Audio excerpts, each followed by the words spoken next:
आज की हमारी कहानी का शीर्षक है बीरबल की खिचड़ी। अकबर के दरबार में अनेक प्रसिद्ध विद्वान रहते थे। बीरबल उन्हीं में से एक थे। वे अपनी चतुराई के लिए बड़े प्रसिद्ध थे। वे अपनी चतुराई से बादशाह को हरा देते थे। अकबर और बीरबल के बारे में अनेक कहानियाँ प्रसिद्ध हैं। लोग उन्हें बड़े चाव से सुनते हैं। एक बार की बात है, अकबर किसी गांव से होकर जा रहे थे। सर्दी का दिन थे। गांव के लोग आग जलाकर उसके चारों ओर बैठे बातें कर रहे थे। जब बादशाह ने अपने साथियों के साथ गांव पहुंचे तो एक व्यक्ति कह रहा था, मैं यमुना पानी में रात भर खड़ा रह सकता हूँ।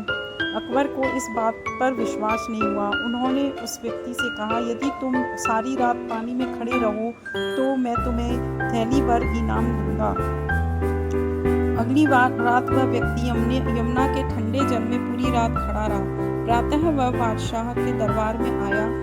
अब बादशाह ने आश्चर्य से पूछा, तुम इतनी सर्दी में सारी रात पानी में कैसे खड़े रहे? उसने नम्रता से उत्तर दिया, महाराज, आपके महल के दीपक का प्रकाश आ रहा था। मैं उसे देखते हुए सारी रात पानी में खड़ा रहा।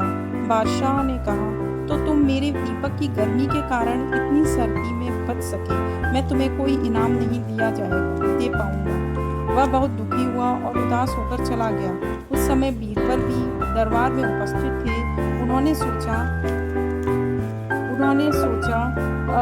उस व्यक्ति की सहायता करनी चाहिए। दूसरे दिन बीरबल दरबार में नहीं आए। अकबर को चिंता हुई, कहीं बीरबल बीमार तो नहीं हो गए। उन्होंने बीरबल को बुलावा भेजा तो बीरबल ने कहलवाया कि मैं खिचड़ी पका रहा हूँ। अगले दिन बीरबल फिर दरबार में न आए तो बादशाह को ने सोचा, फिर बोले, मैं स्वयं ही देख कर आता हूँ कि बीरबल कैसे खिचड़ी पका रहे हैं। जब बादशाह बीरबल के यहाँ पहुँचे तो उन्होंने देखा कि एक बहुत लंबे बांस के ऊपरी सिरे पर हांडी लटकी हुई है और उस हांडी के नीचे भूमि पर बहुत थोड़ी सी आग जल रही है। बादशाह ने हैरानी से पूछा, भला बीरबल कैसे खिचड़ी पक सकती है? हांडी तो बहुत दूर है।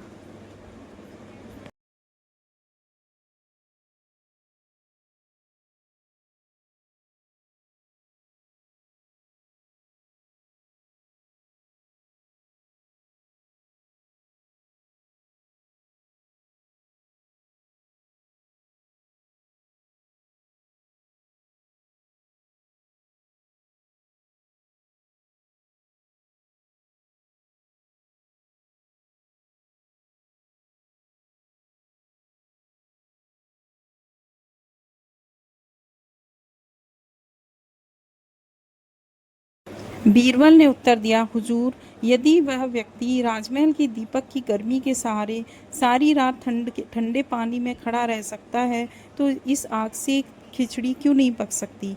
अकबर को अब बात समझ में आ गई और उन्होंने दूसरे दिन उस व्यक्ति को दरबार में बुलाकर और बड़े सम्मान के साथ उसे मोहरों की थैली भेंट की।